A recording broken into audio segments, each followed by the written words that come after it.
Nagsimula ang series sa isang grupo ng mga tao na natagpuan ang isang kabaong sa gitna ng karagatan. Dinala nila ang kabaong sa isang abandonadong warehouse sa pag-asang mabubuksan ito, subalit nabigo lamang sila. Ngunit nang tamaan ito ng sinag ng buwan, ay muling nagising ang pinakamakapangyarihan na noble, mula sa halos 1,000 taong pagkakatulog. Agad niyang hinanap ang kanyang tapat na alalay, na ngayon ay isang tagapamahala na ng isang paaralan. Doon ay nakasalubong niya ang isang estudyante na nasaraduhan ng gate, dahil nalasing ito kagabi. Nang napansin ng estudyante ang pagdating ng bida, ay medyo nagtaka ito dahil ngayon niya lamang daw ito nakita sa paaralan, habang bigla naman bumukas ang gate, kasabay ng paglaho ng bida na parang ex-mo. Samantala, si Frankenstein na nagkakape sa tanghali ay biglang napansin ang pagdating ng bida, kaya agad nitong binuksan ang pinto at lumuhod bilang pagsalubong sa muling pagkabuhay ng kanyang master. Dahil sa mahaba niyang pagkakatulog, ay napagtanto ng bida na marami nang nagbago sa mundo, kaya hiniling niya kay Frankenstein, na kailangan niyang pag-aralan ang modernong panahon. Pumasok siya bilang gurang na estudyante sa mismong paaralan, at dahil napakahaba ng kanyang pangalan, ay tinawag na lang siyang Rai. Habang ang estudyante na nakakita kay Rai kanina sa labas ng gate na nagngangalang Shinwoo, ay kanya palang kaklase at nakilala siya nito. At dahil inakala ng teacher na magkakilala na sila ng pogi, ay pinaupo nito si Rai sa kanyang tabi, na naging dahilan ng pagseselos ng mga babae sa kanya. Sa ibang dako, habang ang dalawang lalaki na mula sa isang organisasyon na kukuha sana sa kabaong ni Rai, ay nagalit sa nagbabantay nito dahil natuklasan nilang wala na ang kabaong sa iniwan na warehouse. Kaya upang malaman kung totoo ang sinasabi ng tagapagbantay, ay kinagat ang leeg nito upang makuha ang ilang memorya, at nakita na may isang babae ang nakasaksi. Habang ang tagapagbantay na kinagat sa leeg ay tila naging isang undead, sinabi ng dalawang lalaki na gagamitin nila ito upang matunton ang hinahanap nila. Sa paaralan, dahil walang alam si Rai sa mga pagkaing Asyano, inakala niya noong una na ang chopstick ay isang sandata, habang ang ramen at kimchi ay isang pangontra sa aswang, ngunit nang matikman niya ito ay masarap naman daw pala. Habang sila ay papauwi, narinig nila ang sigaw ng kanilang kaklaseng si Yuna, na inaatake ng kaninang halimaw. Agad itong pinuntahan ni Shinwoo at binigyan ng isang flying kick ang manyakol na monster. Ngunit nang tumayo ito at parang nagtanggal lang ng tinik sa lalamunan ay nagtakbuhan sila, subalit bago sumunod si Rai, ay napansin niya na may nagtatago sa pader. Habang napansin ng dalawang lalaki na hindi ordinaryong tao ang bida, wala silang malay na ito na pala ang hinahanap nila.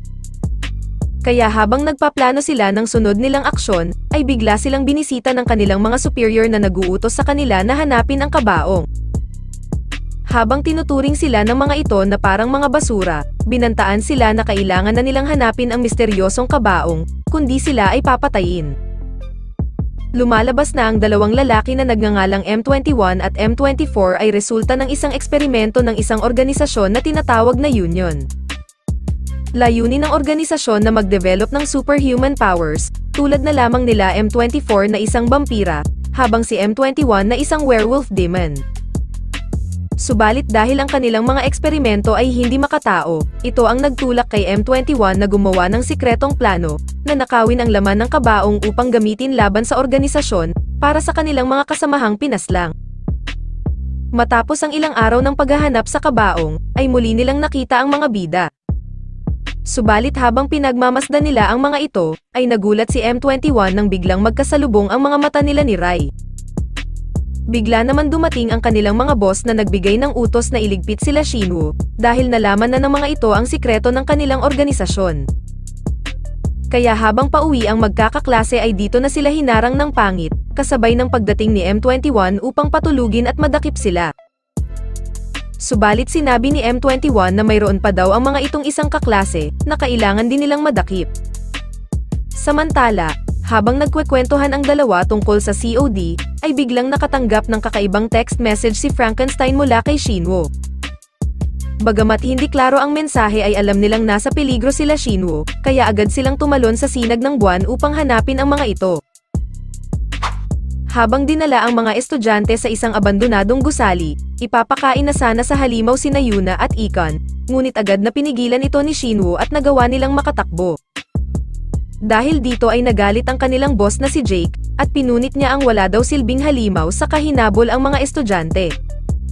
Nang magawang makapasok nila Shinwoo sa elevator, ay mabilis din silang nahabol ni Jake at sumilip na parang manyakol. Dito na sinimulan bugbugin ni Jake si Shinwoo, habang nakatingin naman ang mukhang nag-aalalang si M24. Ito ang nagpaalala sa kanya sa kanilang mga kasamahan na binugbog at pinatay ni Jake, kaya nang hindi na niya mapigilan ang kanyang galit, ay nagawa niyang masuntok sa mukha ang kanilang bossing. Samantala, habang si M21 na nasa rooftop kasama ang babae nilang superior na si Mari, ay nalaman ang ginawang pag-atake ni M24, kaya agad siyang inatake ng kanyang bossing. Nang magawa naman makabangon ni Jake ay agad nitong inatake si M24, subalit hindi nagpadaig ang malaking manong at nagawa pa nitong maisama si Jake sa kanyang hukay, at pagkatapos ay pinasabog niya ang kanyang sarili.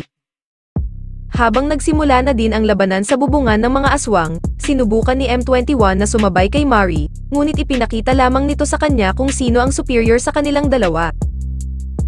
Nang tatapusin na sana ni Mari si Air 21, ay biglang dumating si Frankenstein upang pigilan ito, habang nabakla naman ang isa nang makita ang pagdating ng bida. Nang muling maramdaman ni M21 na hindi ordinaryong tao si Rai, sinabi niya ang lokasyon nila Shinwoo upang mailigtas din si M24, habang haharapin niya ang balakid na si Mari. Subalit biglang inutusan ni Rai ang kanyang alalay na ito ang lumaban kay Mari, habang nais niyang si M21 ang gumabay sa kanya patungo kina Shinwoo. Samantala, habang si Jake na nasira lamang ang damit sa nangyaring pagsabog, ay handa nang iligpit sila Shinwoo. Subalit biglang nagkaroon ng pagguho at biglang dumating si Rai, habang agad naman na sumugod si M21 kay Jake, ngunit sinalo lamang nito ang mga paa ng kanilang dating boss. Nang makita na damit na lamang ang natira kay M24, sinubukan ipaghiganti ni M21 ang kanyang kaibigan, ngunit talagang wala siyang laban kay Jake. Sa kabilang eksena, matapos naman maramdaman ni Mari ang lakas ni Frankenstein, ay nagpasya na siyang ilabas ang kanyang tunay na kapangyarihan. Habang ang babae ay parang naging isang panabong na manok, muli nitong inatake si Frankenstein. Kaya nang maramdaman ni Rai na medyo lumakas na ang mga tao, ay binigyan niya ng pahintulot ang kanyang alalay na buwagin na ang selyo nito upang mailabas na din niya ang kanyang tunay na kapangyarihan. Habang kinakabahan na ang babae sa kanyang ipinapakitang kapangyarihan, naglabas si Frankenstein ng malakas na atake na walang awang pinagtutusok ang babae, na tumagas hanggang sa labas ng gusali.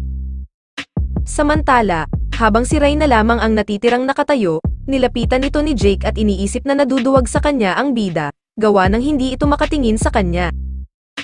Dahil dito ay ipinakita ni Rai kung gaano siya kalakas, nang utusan niyang lumuhod sa kanya ang kalaban, gamit lamang ang isang salita. Napanganga naman si M21 sa ginawa ng bida, habang bigla niyang napagtanto na marahil si Rai pala ang kanilang hinahanap, na nobles. Dahil nahihirapan ng makatayo si Jake sa harapan ni Rai, ay dito na niya ginamit ang kanyang 100%, at nag-transform bilang isang malaking matsyong halimaw, na may buntot. Kaya gamit ang kanyang bagong anyo, ay sinubukan umatake ni Jake ngunit muli siyang pinaluhod ni Rai. Habang dito na rin niya pinatulog ang kanyang mga kaibigan upang hindi malaman ang kanyang tunay na pagkakakilanlan, muling umatake si Jake ngunit hindi pa din siya makatama, sa sobrang lakas ng kapangyarihan ni Rai. At dahil masyado nang mahaba ang exposure, ay dito na nagpasya si Rai na tapusin ang kanilang laban, habang gumawa siya ng isang malakas na buhawi at tinapos ang kalaban sa sarili nitong dugo. Matapos ang naging laban ay dumating na din rito ang kanyang tapat na alalay, habang si M21 ay natulala na lamang sa lahat ng nasaksihan niya. Sa ibang dako, habang ang isang sundalo ay ipinapaalam sa kanilang kampo na siya na lamang ang natitirang buhay sa kanilang unit, isang pagsabog ang nangyari sa di kalayuan, bago siya mawalan ng komunikasyon at patayin ng isang lalaki. Samantala, sinusubukan naman tumakas ng ilang mga scientist at sundalo habang patuloy silang pinapaslang ng dalawang lalaki, na si Hammer at Shark. Habang ang kanilang IT expert na si Tao, ay nagpadala ng impormasyon sa kanilang sniper na si Takyo, at mabilis nitong pinagpapatay ang mga sundalo upang makuha ang kanilang target. Matapos ang kanilang misyon, dumating naman ang kanilang leader na nagngangalang Kranz, at ipinaalam nito sa kanyang grupo na pupunta sila sa Japan, para sa sunod nilang misyon. Kinaumagahan, habang naglalakad sina Shinwoo at Ikan papasok sa paaralan, nagulat sila nang makitang pinagkakaguluhan ng mga babae ang bagong security guard ng eskwelahan. Nang tanungin ni M21 kung anong nangyari sa braso ni Shinwoo, ay sinabi nito na nabangga daw siya ng sasakyan. Lumalabas na matagumpay na nabura ni Rai ang memorya ng kanyang mga kaibigan at pinalitan ito ng ibang alaala. Habang ipinakita naman ang isang eksena noong gabi, kung saan nagkaroon ng pag-uusap ang dalawang bida kasama si M21.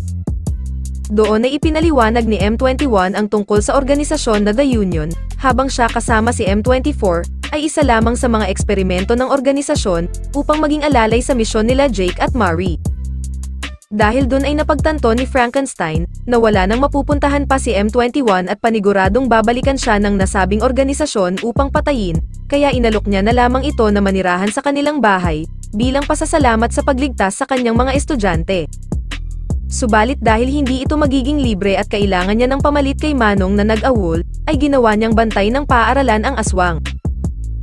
Isang araw, napansin ni Rai ang isang bagay na ginagamit ni Shinwoo upang kuhanan ng litrato ang sinusulat ng kanilang guro, habang muli niya itong nakita habang sila ay kumakain, na ginagamit naman ito bilang komunikasyon.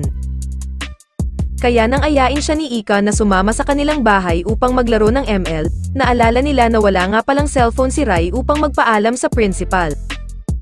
Dahil dito ay lumapit si Rai kay Frankenstein at sinabi na ang mga tao ngayon ay mayroong mga bagay na wala siya. Habang nagbigay siya ng ilang pahiwatig tungkol sa kayang gawin ng isang cellphone, tulad na lamang ng komunikasyon at paglalaro ng ML, na mabilis namang nagets ng kanyang alalay at sinabing ibibili kaagad siya nito. Kaya kinabukasan, ay pumasok si Rai na may bagong cellphone tatak Mitsubishi, habang mabilis niya naman itong natutunan gamitin sa tulong ng kanyang mga kaibigan, at nakapag-send kaagad ng email kay Frankenstein na may emoji. Isang araw, biglang may pumasok na isang sasakyan sa paaralan. Isang grupo ang nagsimulang manggulo at hinahanap ng mga ito si Shinwoo. Agad itong nakita ni M21, subalit dahil siya ay naka-low profile, ay nag-aatubili siyang tulungan ito.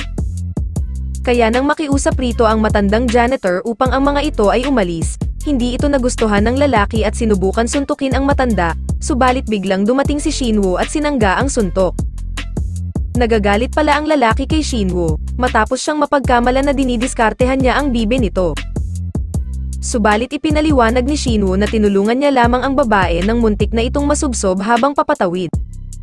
Subalit dahil ang babae ay walang balak linawin ang sitwasyon, walang ibang choice si Shinwoo kundi lumaban sa lalaki, subalit ito ay masyadong malakas para sa kanya. Biglang lumitaw naman si Rai sa likuran ni M21, at tinititigan niya ito kung ano ang magagawa ng bagong si Kyo sa ganitong sitwasyon.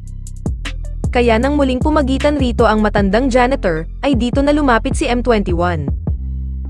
Nang subukan suntukin ng lalaki si M21 ay naramdaman kaagad nito ang lakas ng bagong si Kyo, habang inihagis lamang siya nito na parang isang laruan sa perya. Kaya matapos magbabala ni M21 ay agad naman itong mga umalis. Samantala, habang ang grupo na tinatawag na DA5 na pinadala ng The Union ay nakarating na sa Japan. Narito ang nasabing grupo upang imbestigahan ang pagkamatay ni Jake at Mari, pati na rin ang pagkawala ng dalawang palpak na eksperimento. Sa ibang dako naman, dalawang bagong karakter na may pagkakapareho sa kakayahan ni Rai ang nanghimasok sa lugar ng krimen, kung saan nakipaglaban sina Rai kina Jake at Mari.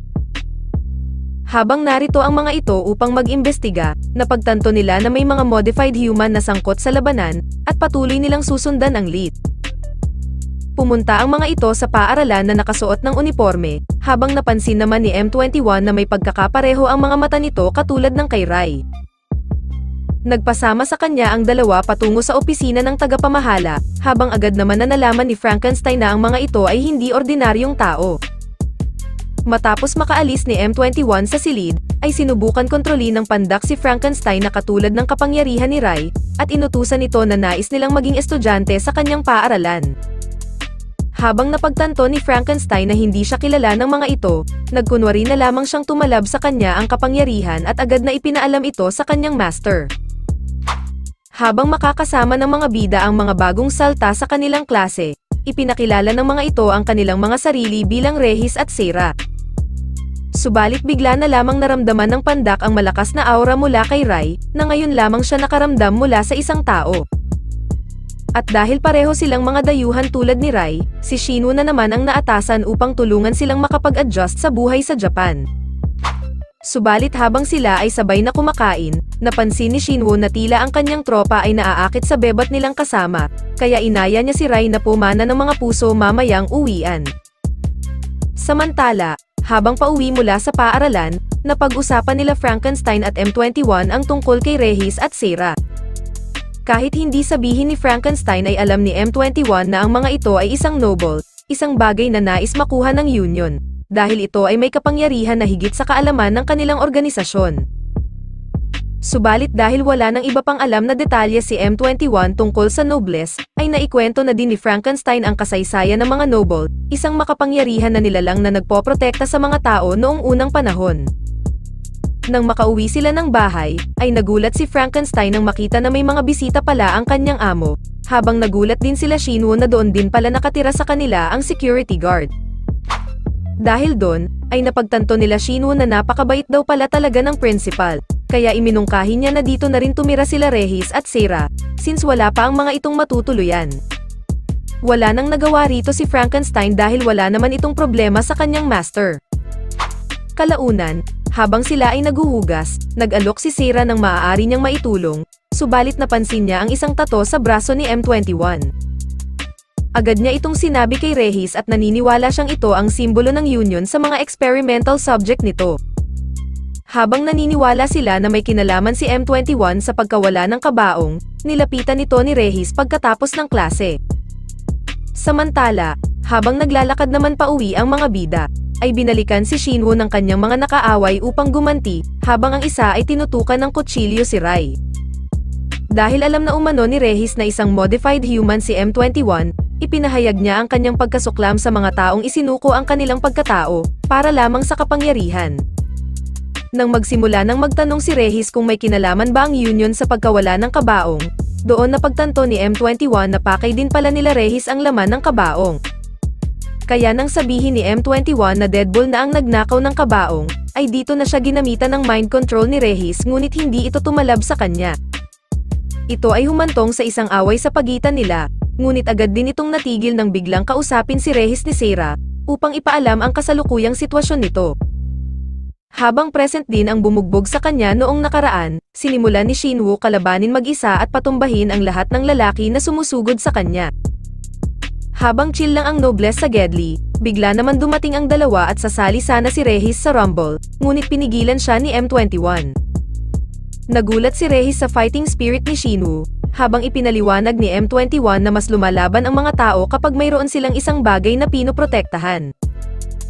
Subalit nang gagamit na ang isa ng baril ay dito na namagitan si M21 upang itigil ang laban, habang dito na rin nagsitakbuhan ang mga siga.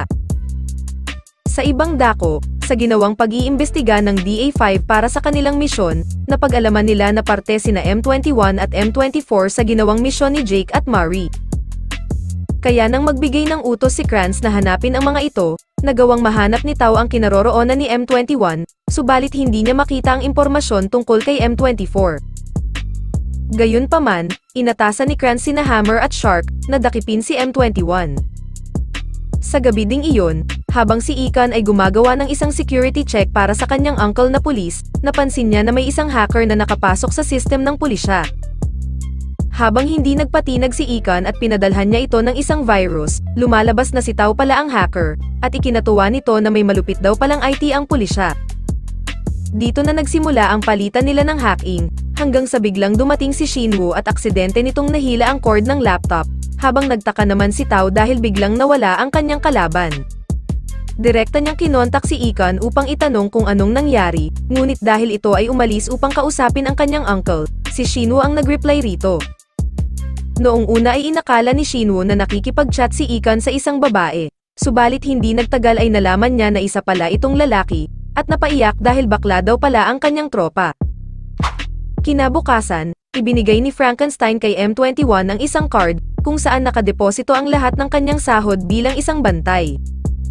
Ngayon ay pakiramdam ni M21 na hindi na lamang siya isang palpak na modified human, kundi isa na ngayong normal na tao. Subalit habang siya ay papauwi, ay hinarang siya ng dalawang ungas. Matapos tanggihan ni M21 ang imbitasyon sa kanya na sumama sa kanila, ininsulto ng mga ito ang kanyang kaibigan na si M24. Dito na nagalit si M21 at sinugod niya ang kamukha ni Taguro, ngunit hindi siya makasabay sa bilis at lakas ng kanyang kapwa modified human. Bigla naman dumating dito sina Regis at Sarah, at dahil alam niya na isang mga modified human ang dalawang pangit, ay ininsulto niya ang mga ito. Hindi na nakapagpigil pa si Shark sa pandak at inatake niya ito, subalit mabilis na pumagitan rito si M21. Bigla naman dumating rito si Kranz upang pigilan si Shark, habang agad naman itong nakilala ni M21. Habang ayaw nang madamay pa ni M21 rito sina Regis at Sarah, nagpasya na lamang siyang sumama sa mga ito at umaasa na maaari niya ding makuha ang kanyang totoong pangalan, pati na rin sa kanyang mga kasama. Nang makauwi ang dalawa, agad na nalaman ni Frankenstein ang pagsama ni M21 sa dati mga kasamahan nito, kung saan napaisip siya na baka si M21 ay isang double agent, na kumukuha lamang ng impormasyon para sa Union. Kinabukasan, nang simulan na ng DA5 ang interrogation kay M21, napagtanto niya na base sa mga tanungan ng mga ito, ay tila hindi pa nila alam ang ginawa niyang pagtataksil sa Union. Habang iniisip din ng mga ito na nasa isa pa siyang sikretong misyon, sinamantala ito ni M21 at gumawa ng isang kasunduan na magbibigay lamang siya ng impormasyon, kung makakapagbigay din sila ng mga impormasyon tungkol sa mga kasamahan niya. Nang sabihin ni Kranz na wala silang alam na impormasyon tungkol sa mga katulad niya, sinabihan ni M21 si Tao na i-hack ang database ng Union, upang makuha ang mga detalye na kailangan niya. Matapos ang kanilang usapan, sinabi ni Tao kay Takyo na naiiba siya sa kanila, dahil sa ginawa niya kaninang pagmamalasakit kay M21. Dito lang nalaman ni Tao na napilitan lamang sumali si Takyo sa Union, dahil hostage ng mga ito ang kanyang nakakabatang kapatid. Isang gabi, nang muling pasukin ni Tao ang security system ng pulisya ay doon niya muling nakaharap si Ikon. Dahil bumilib siya sa galing ng kanyang kalaban, ay nakuha niya ang impormasyon ni Ikon at nagpa siya na magkita silang dalawa ng personal. Kaya kinabukasan, ay nagkita nga ang dalawa habang agad silang naging magkaibigan, gawa ng may pagkakapareho sila ng mga hilig. Samantala, habang naglalakad naman sila Shinwo at Sarah dala ang kanilang mga pinamili, nakita nila ang isang dayuhan na hinaharas ng dalawang kalalakihan. Mabilis naman natalo ang mga ito ni Shinwo habang lumalabas na si Takyo pala ang dayuhan, na nagpapanggap na mahina para sa kanilang misyon. Nagkausap sila saglit at nagkakilala, bago sina Shinwo at Sarah pumunta sa bahay ni Frankenstein. Kinagabihan, habang patuloy sa pagpaparusa si Shark kay M21 dahil hindi pa din ito ibinibigay ang impormasyon na kailangan nila, biglang dumating sina Takyo at pinigilan niya ito. Habang hindi nagustuhan ni Shark ang ginawang pangingialam ni Takyo, gumanti siya nang sabihin niya na marahil ay pinatay na din ng Union ang kanyang nakakabatang kapatid. Dito na nagalit si Takyo ngunit mabilis siyang pinigilan ni Tao, habang sinabi naman ni Shark na sumusunod lang siya umano sa pinag-uutos ni Kranz, at saka umalis. Habang determinadong patayin lahat ng saksi, si Shark at Hammer ay binalikan si Regis na kasulukuyang kasama sina Shinwo.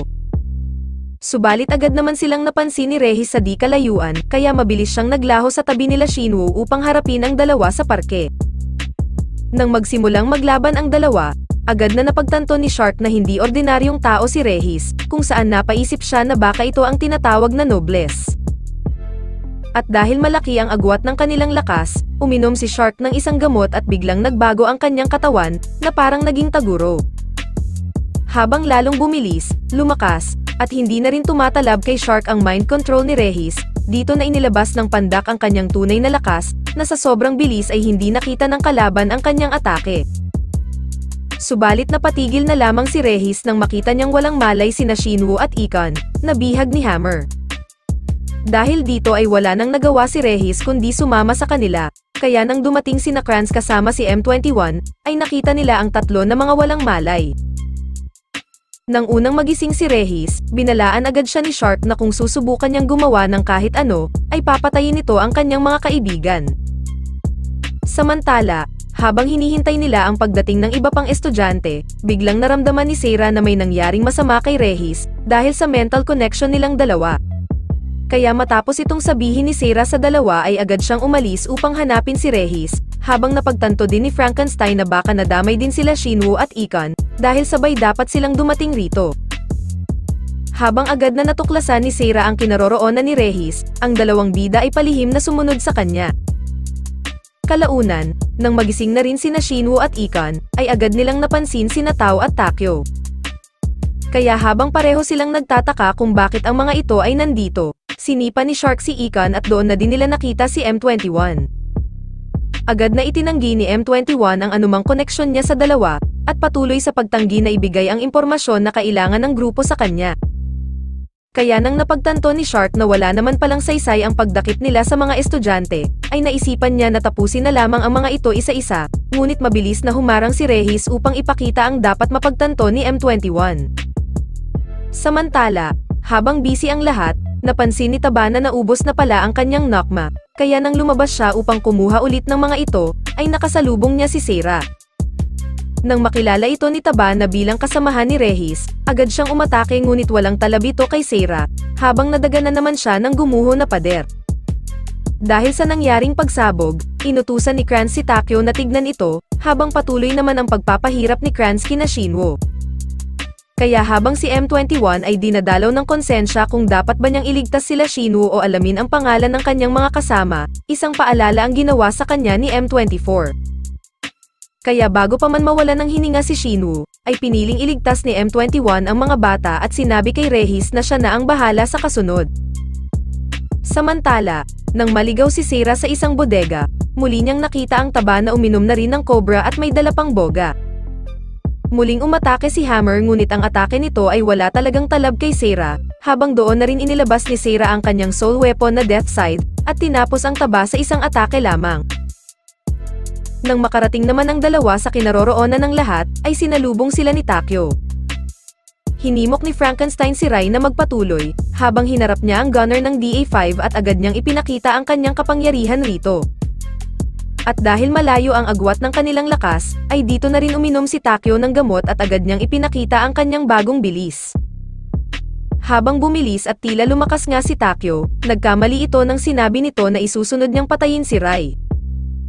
Dahil biglang inilabas ni Frankenstein ang kanyang tunay na lakas, at nagalit nang idamay ni Takyo ang kanyang master.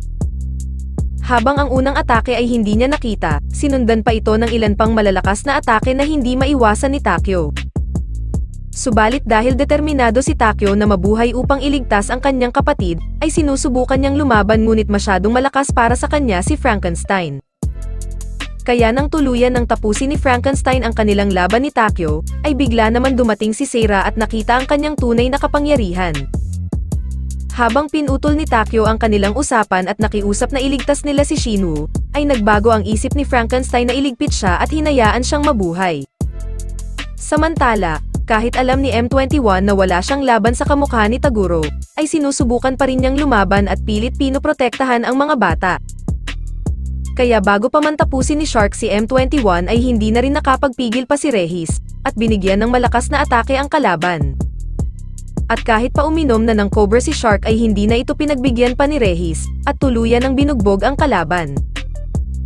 Subalit bigla na lamang nakisali si Kranz at uminom din ng gamot. Ngunit sa hindi inaasahan, biglang inatake ni Kranz si Shark na ikinagulat ng lahat. Habang sumusunod lamang siya sa orihinal na plano, ibinunyag ni Kranz na ginawa lamang ang mga gamot upang lalo pa siyang lumakas, at ito ay sa pamamagitan ng paghigop ng kanilang mga kapangyarihan matapos nila itong gamitin. Kaya matapos ang higupan, ay mas lalo ngang bumilis ang kapitan at hindi na tumatalab pa ang atake ni Regis. Subalit si Regis ay hindi pa din sumuko at ginamit niya ang kanyang pamatay na teknik, ngunit hindi man lang ito ininda ni Kapitan Higop, at pagkatapos ay inatake si Regis na nawala ng malay. Kaya habang wala nang iba pang kayang lumaban kay Kranz dahil parehong bagsak na ang dalawa, ay bigla naman dumating ang isang bagong challenger. Kaya habang nagulat ang lahat kung bakit naroon si Rai, bigla niyang pinaluhod si Kranz sa isang salita niya lamang. Nang nagawang makawala ni Kranz sa mind control ng bida, ay agad niyang inatake si Rai na halos gumuho ang buong pasilidad sa sobrang lakas.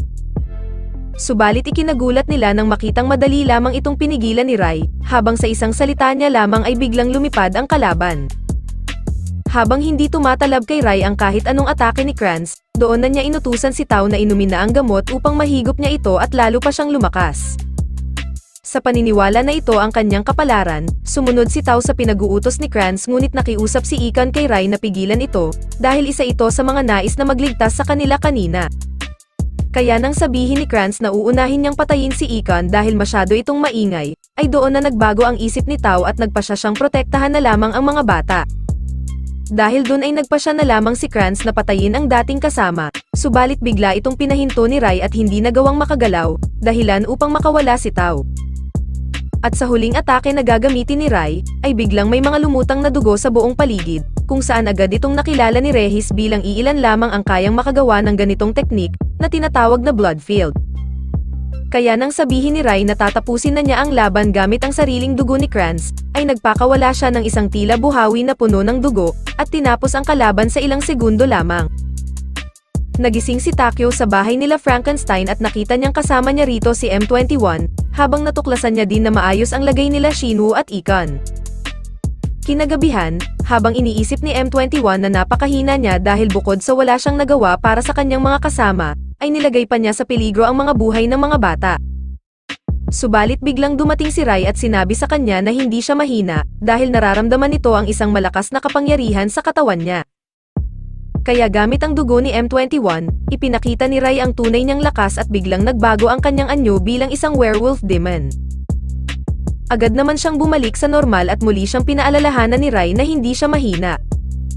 Kinabukasan, nang aksidenteng marinig ni M21 ang pag-uusap ng dalawa, sinabi lahat ni Tao kay Takyo ang lahat ng nangyari tungkol sa orihinal na plano sa kanila ni Kranz. Habang lumalabas na patay na sila ayon sa datos ng Union, sinabi na rin ni Tao ang totoo kay Takyo, na wala talaga siya umanong kapatid. Kaya nang magalit si Takyo sa kanyang narinig, ipinaliwanag ni Tao na sinubukan niyang hanapin ang impormasyon ng kanyang kapatid sa server ng Union, subalit lahat lamang ito ay hindi totoo at minanipula lamang ng organisasyon ang kanyang memorya, para sa kanilang mga layunin. Nagpasya na silang umalis ng bahay upang hindi na sila maging pabigat pa. Subalit bago sila umalis, ay sinabi muna ni Tao kay M21 na sinubukan niyang hanapin ang mga impormasyon tungkol sa kanyang mga kasamahan, ngunit sinira na ito ng organisasyon. Kaya nang paalis na ang dalawa, ay pinigilan sila ni M21 at nakiusap kay Frankenstein na kung maaari ay manatili na lamang din sa bahay ang mga ito. Wala naman itong problema para kay Frankenstein, dahil wala din itong problema sa kanyang master. At dito muna nagtatapos ang ating recap, maraming salamat sa panonood.